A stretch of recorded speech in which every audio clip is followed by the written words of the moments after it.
చేసాం, box office records మింగేసాం. Thank you. Super super Ajay garu. Nag గారు ప్లీజ్. హాయ్ అండి.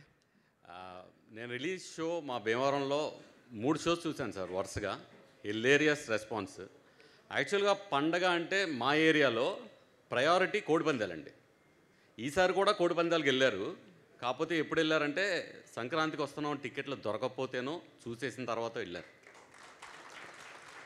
అయితే పండగ అంటే ఆడపిల్ల పుట్టింటికి వస్తే తనకు నచ్చిన బంగారం కానీ చీరలు కానీ కొని తల్లిదండ్రులు పెడితే తన ముఖం కలకల్లాడిపోద్ది.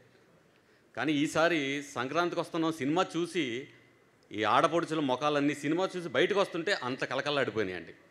అమ్మ పండగ అయిపోలేదమ్మా, ఇంకా ఉంది. మీరందరూ చూసిన వాళ్ళు చూడని వాళ్ళు మళ్ళీ మళ్ళీ మళ్ళీ వచ్చి మేము పెట్టే నవ్వుల సారిని తీసుకుని వెళ్ళండి ఈసారి. యాక్చువల్గా సార్ మీరు ఏం చేశారంటే సార్ అనిల్ సార్ ఈసారి ప్రయారిటీస్ మార్చేశారు సార్. యాక్చువల్గా ఇప్పుడు దాకా ఉన్న ప్రయారిటీస్ అన్నీ వేరే ఉండే, పేకాట కోడిపందాలు ఇవన్నీ. ఈసారి సంక్రాంతికి వస్తున్నాం is the first priority. Waiting sir అక్కడ మొత్తం జనం అందరూ. తర్వాత ఈ సినిమాకి రైటింగ్ టీంలో పనిచేయడంతో పాటు ఇందులో ఒక కీ రోల్ వేసాను సార్. అంటే కంగారు పడకండి, కీ రోల్ అంటే పెద్ద రోల్ కాదు. సార్కి వెంకటేష్ సార్కి ఒక కీ ఇచ్చి వెళ్ళిపోతాను నేను అందులో. సో అందుకే కీ రోల్ అన్నా. అండ్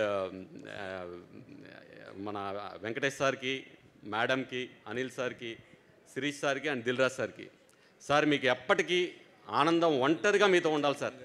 కష్టం అనేది మీ వైపు రావడానికి కూడా ఇష్టపడకూడదని మనస్ఫూర్తిగా కోరుకుంటున్నాను.